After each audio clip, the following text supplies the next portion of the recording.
क्या कर रहे थे, हम लोग केस स्टडी करेंगे। मैंने कल बोला था क्लास 10th मैथ्स में कॉम्पिटेंसी बेस्ड क्वेश्चंस के कॉम्पिटेंसी बेस्ड क्वेश्चंस, ठीक है।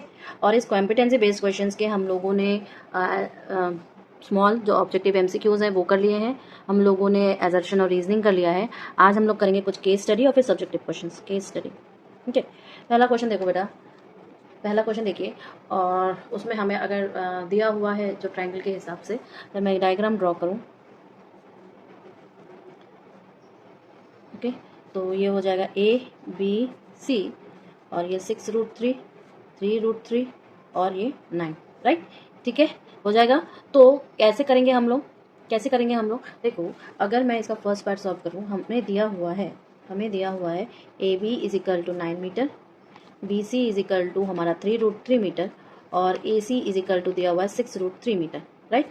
तो अगर मैं बोलूँ इन ट्राइंगल ABC, देयरफॉर मेरा tan C क्या हो जाएगा, AB/BC, P/B होता है, तो यानी कि ये 9/3√3, यानी कि ये √3, यानी कि ये tan 60 डिग्री। तो यानी कि हम ये कह सकते हैं कि एंगल C = हमारा 60 डिग्री है, एंगल C जो है ये हमारा 60 डिग्री है। क्लियर है। अब दूसरा पार्ट देखो इसका, क्वेश्चन नंबर 1 का, केस स्टडी में, मतलब केस स्टडी 1 में। अब ये कह रहा है कि साइन A जो है यहाँ पर है, साइन A = BC/AC, यानी कि 3√3/6√3, यानी कि 1/2, और साथ ही साथ cos C = हमारा क्या हो जाएगा, cos 60 डिग्री, क्योंकि C हमने अभी कैलकुलेट किया 60 डिग्री है, तो यानी कि ये 1/2 हो जाएगा।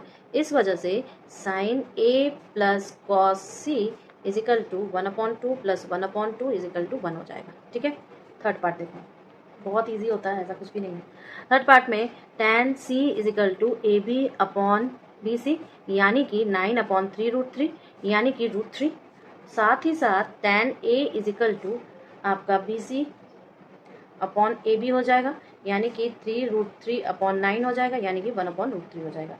इस वजह से आपका tan square C plus tan square A = √3 का होल स्क्वायर प्लस 1/√3 का होल स्क्वायर, ठीक है, यानी कि 3 + 1/3, यानी कि 10/3, ठीक है। अब नेक्स्ट क्वेश्चन नंबर 2 देखो, क्वेश्चन केस स्टडी 2 देखिए। केस स्टडी 2 के अनुसार आपके पास गिवन क्वांटिटीज क्या है, गिवन है आपके पास AB = 6√2 मीटर और BC = 6√2 मीटर और AC = आपका 12 मीटर। तो D आपका क्या है, मिड पॉइंट ऑफ AC है, मिड पॉइंट ऑफ AC है, ठीक है। तो इसका मतलब AD = CD = आपका 6 मीटर का होगा, ठीक है। तो अगर मैं ट्रायंगल ADB में देखूं तो cos A क्या हो जाएगा, AD/AB, यानी कि 6/6√2, यानी कि ये 1/√2, यानी कि ये cos 45 डिग्री, ठीक है, cos 45 degree. This employees that angle A = आपका 45 डिग्री होगा, ठीक है, एंगल A = 45 डिग्री होगा। दूसरा देखो, ये तो फर्स्ट पार्ट हो गया, ठीक है। सेकेंड पार्ट देखिए बेटा, सेकेंड पार्ट क्या है कि अगर मैं ट्रायंगल BDC में देखूं तो cos आपका C क्या हो जाएगा, CD/BC, यानी कि 6/6√2, यानी कि ये 1/√2। अगर 4 sec² C -1 = 1/cos² C, ठीक है, -1, क्योंकि ये तो इसका इन्वर्स होता है, यानी कि 1/1/√2 का होल स्क्वायर -1 = 2 - 1 = 1 हो गया। तीसरा नंबर क्या क्या है, tan² 45 degree -1 upon tan² 45 degree +1, यानी कि 1 - 1/1 + 1 = 0, कुछ नहीं है इसमें, ठीक है ना। सी क्वेश्चन नंबर 3 का जो केस स्टडी है,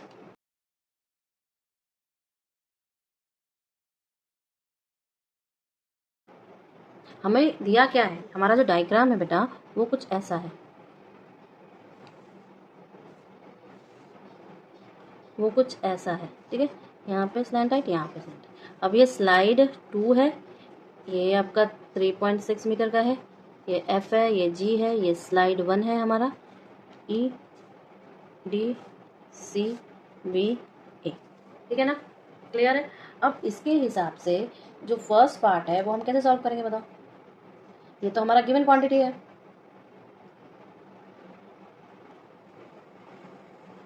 देखो अगर मैं देखूं in triangle A G B G is equal to 3.6 metre और आपका A B is equal to 1.2√3 metre, ठीक है।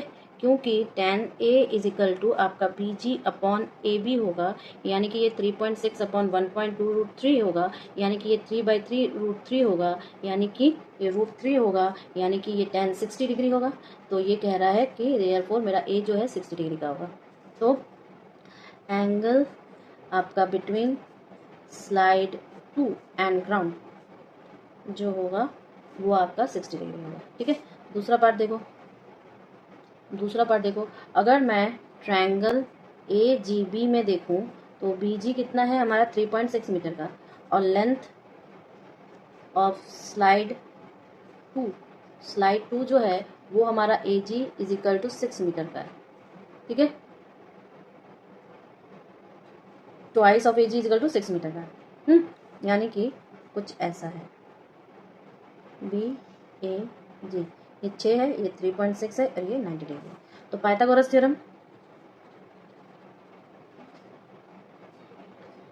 थ्योरम के हिसाब से A G square is equal to A B square plus B G square, ठीक है। तो ये कह सकता है कि भैया A B square is equal to A G square minus B G square, यानी कि ये हो जाएगा 6 स्क्वायर माइनस 3.6 का होल स्क्वायर, यानी कि 36 माइनस 12.96, यानी कि हम ये कह सकते हैं 23.04। तो हमारा ए बी जो होगा वो 4.8 मीटर का होगा, ठीक है।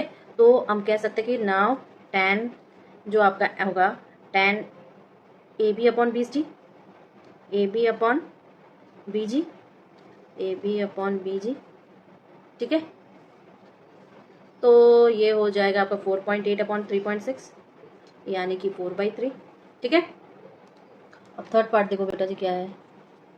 थर्ड पार्ट में हमें पूछ रहा है कि ये तो हमारा नीचे वाला रेक्टेंगल टाइप का है, ठीक है, और इधर ऊपर मेरे पास स्लाइड है, ठीक है, और ये सीधा जा रहा है।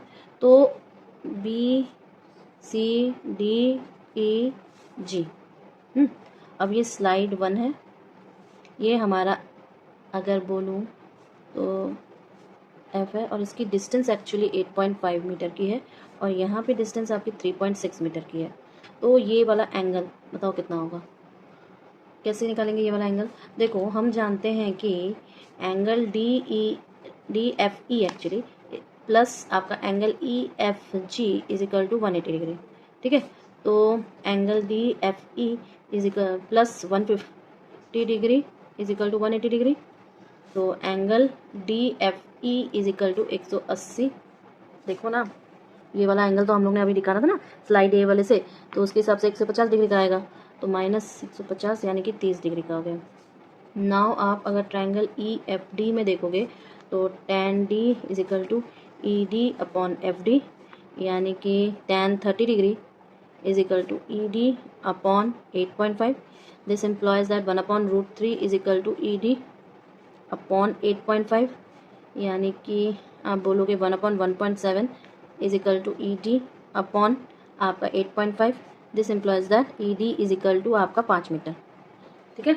ई डी आपका 5 मीटर हो जाएगा, यानी कि आप बोलोगे दस हमारा जो हाइट है, height of the top point of slide one from the ground क्या हो जाएगा?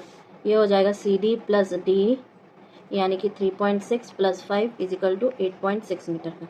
क्लियर है? 8.6 मीटर का। अब फोर्थ पार्ट देखो बेटा, फोर्थ पार्ट क्या है? एंगल जो स्लाइड 2 और ग्राउंड के बीच है वो हमारा 30 डिग्री का है। तो angle between slide 2 and ground क्या है हमारा? 30 डिग्री का है। तो अगर मैं इसका डायग्राम बनाऊँ स्लाइड 2 का, स्लाइड 2 जी बी ए, ये 30 डिग्री का है और ये हमारा 3.6 मीटर का है, ठीक है।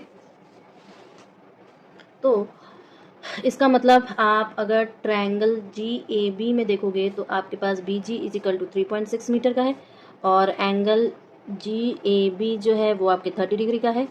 क्योंकि sine 30 degree is equal to 3.6 upon A G, इस वजह से 1/2 is equal to 3.6 upon A G, इस वजह से आपका ए जी जो होगा वो 7.2 होगा, यानी कि जो लेंथ ऑफ स्लाइड 2 है वो 7.2 मीटर की है। तो length of slide 2 is 7.2 metre. ठीक है। फिफ्थ पार्ट देखो, फिफ्थ पार्ट में हमारे पास बहुत सारी चीज़ें पहले से मौजूद है, हमें सिर्फ एंगल निकालना है और एक्चुअली एंगल इक्वल है सेक का कॉसेक के साथ, ये बात करनी है। तो फिफ्थ वाला देखो, गिवन क्या है हमारे पास, angle G A B is equal to angle E F D, साथ ही साथ angle A G B is equal to angle F E D. ठीक है। अब ट्राइंगल आप A G B and triangle F E D में देखो तो आपके पास angle G A B is equal to angle E F D, साथ ही साथ angle A G B is equal to angle F E D. ठीक है। और साथ में आप बोलोगे angle B is equal to angle D जो कि 90 डिग्री है। ठीक है। तो साथ में हम सिमिलैरिटी बताएंगे by A similarity, similarity triangle A G B जो है वो सिमिलर है, या बोलोगे कि कॉन्ग्रुएंट है आपके ट्राइंगल एफ ई डी के, यानी कि ए जी अपॉन ए बी, सिमिलरिटी है, कॉन्ग्रुएंट में इक्वल होते हैं, सिमिलैरिटी में ऐसे होता है।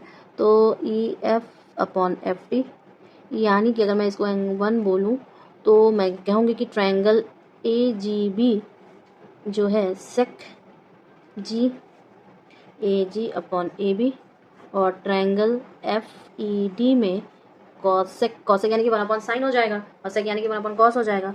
तो cosec F is equal to E F E upon F D. ये कहाँ से मान लो कि इसको अगर मैं इसके ऊपर अप्लाई करूँ तो क्या मैं ये नहीं कह सकती कि ये ए जी अपॉन ए बी है, इस वजह से हम एक टोटल कह देंगे कि sec G is equal to cosec F. ठीक है ना। इस तरह के क्वेश्चंस, ठीक है। चलो।